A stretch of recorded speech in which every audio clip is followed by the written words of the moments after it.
I want you to pay attention to these words of Jalaluddin Rumi. Someone who does not keep score, who is not looking to be richer or afraid of losing, who has not the slightest interest even in his own personality, he is free. Now, if these are the traits and qualities of a free man, then I think that it's very difficult to find one in the modern world. In fact, you'll find that everyone is just the opposite.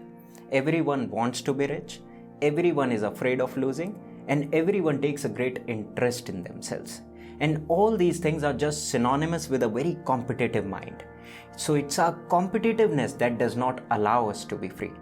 We are chasing things, we are running after things in the fear of being left behind. We always want to be ahead of others. And all freedom is lost in this mindless race to compete. And the greatest loss is losing the freedom of being ourselves as we are. In an effort to compete, our life becomes a constant struggle of becoming something that we are not. And this becoming is slavery. When you don't accept yourself as you are, then you become slave to the masses, to the mob, to the society. Then others start driving you. Then you say things that are accepted by them. We all start imitating the characteristics and qualities that are celebrated by the masses. And in all this, we simply lose our soul. Just the other day, I came across a quote from the philosopher Jean-Jacques Rousseau that man is born free, but everywhere he is in chains. It's our competitiveness that keeps us chained. If we can drop our competitive attitude, then freedom is our very nature. In fact, we come into this world as free beings. Every child is born as freedom. But as the child starts growing up, by and by, the whole society pounces on the child.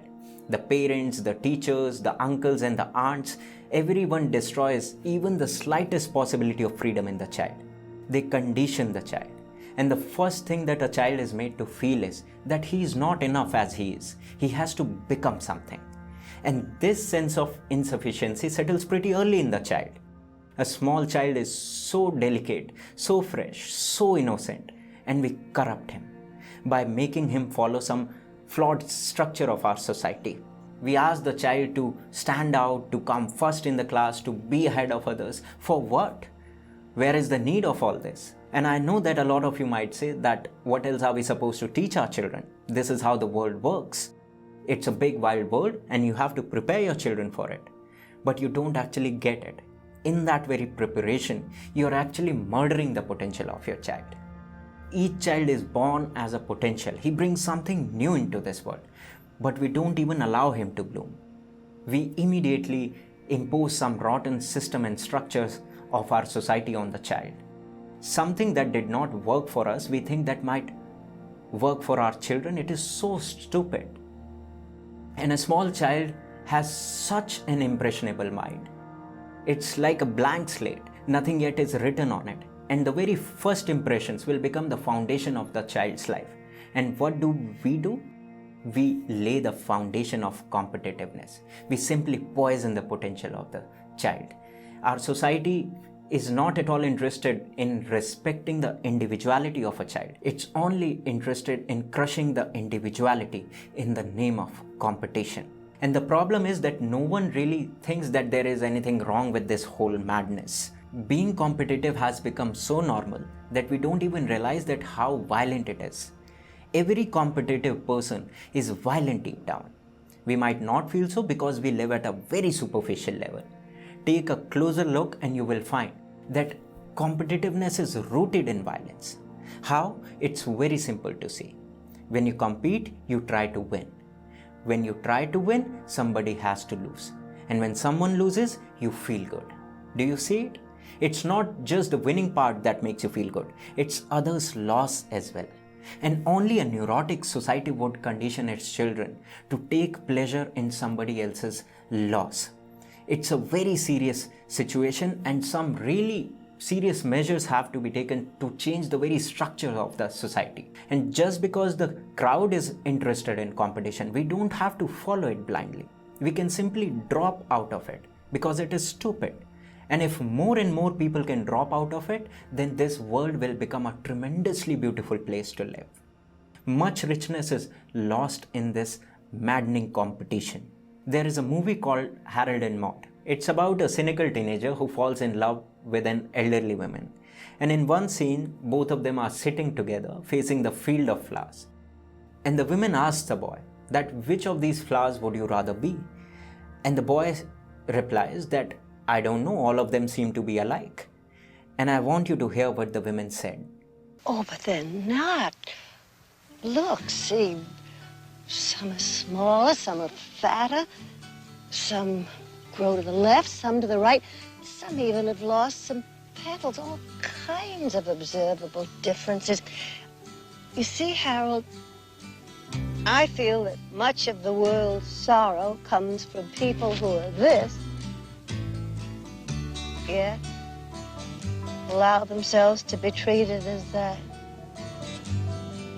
When we teach the children to compete, it's just making them all alike.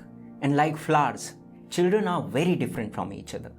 Some are potential poets, some are potential artists, carpenters, architects, and this maddening competitiveness just wants to make everyone alike. And remember, much of world's sorrow comes from the people who are potential poets or artists, but they allow themselves to be treated like an engineer or a doctor. So seeing all this, can we really live in this world together without any competitiveness? Can we really drop competition? And it does not mean that we have to become an outcast or we will just become a loser. On the contrary, we will do things that our heart longs for. We won't compare or compete because we know within that we all are born with a hidden potential. And we all have a unique intrinsic nature in life. We all have a unique inclination in life. We all are seeds which will come to sprout and bloom in the right environment. And competition is not the right environment. And so many of us are simply stuck in the wrong environment. People who could have sung, painted and danced are simply stuck in an office cabin, staring at a computer screen. It simply happens because a wrong environment was created where everyone was asked to compete with each other. And where can you compete with each other? Only if everyone is running towards the same goal, you can compete. So if you wanted to be an artist and everyone around you wanted to be an engineer or a doctor, so the chances are that sooner or later you will just join the race of becoming an engineer or a doctor. You will forget everything about being an artist. Why? Because more than anything in our society, we are taught to win. And where can you win? Where others are to be beaten, where there is competition. So winning is more important in our society than realizing your potential, than enjoying what you do. And being an artist does not have much appeal because there is very less competition there. Remember, the more the competition in anything, the more its appeal becomes. Politicians, member of parliaments and the CEOs and the government officials, what do they have common about them? They all are very important people. Why? Because they have defeated millions of people to reach where they are today. And what is their life? They are constantly fighting, competing with each other. For what? It is such an ugly way to live. You might say that it's not practical, but I question that. It's your conditioning that is making such bizarre claims. Just look at your competitive mind. Without any prejudice or judgment, it's fairly easy to see that competitiveness is stupid. In fact, if you're going to talk about practicality, then I think that competition is the most impractical thing that we can really believe in.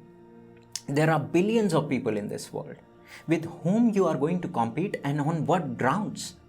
Even if you're going to have all the money of the world, all the riches of the world, a part of you will still feel inferior in front of an artist or a mystic or a poet. There are so many people in this world. Somebody is more poetic than you, somebody is more beautiful than you, somebody has a better sense of humor. With whom are you going to compete? If you are going to compete with everyone, then you will simply go mad and you will feel inferior deep down. Competitiveness is for the sick, people who only know the joy of defeating others, people who can only feel good when they are ahead of others. There is a totally different quality of joy which has nothing to do with the others.